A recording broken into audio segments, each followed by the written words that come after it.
Suwit lahat ng pagod ni tatay. Sa bawat umaga, pilit kong bumabangon.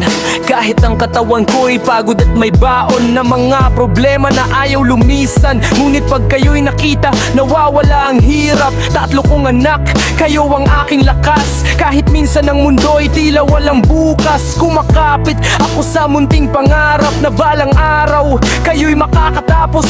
Kahit luhay, lihim kong pinupunasan. Hindi ko ipapakita ang aking kahinaan, dahil sa puso ko'y iisa ang dahilan, ang makita kayong may magandang kinabukasan.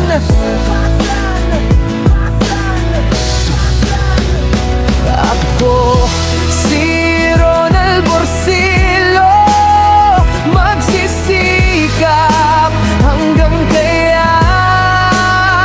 Kahit mahirap ang buhay, kakayanin ko para sa inyo, mga anak ko.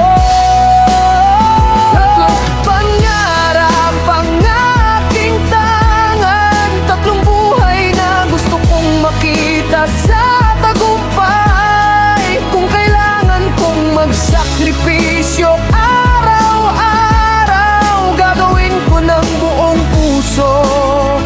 Basta kayo'y mapagmahal ako.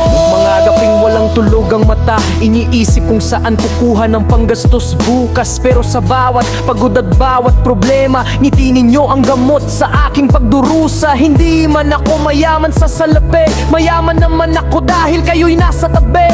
Ang pangarap ko'y hindi para sa sarili, kundi para sa inyong tatlo, mga anak na minamahal ko lagi. Kung dumating man ang araw na ako'y manghina, maalala ninyo ang magiging lakas ko sa tuwina. Hindi ko kailangang maging bayani sa mundo.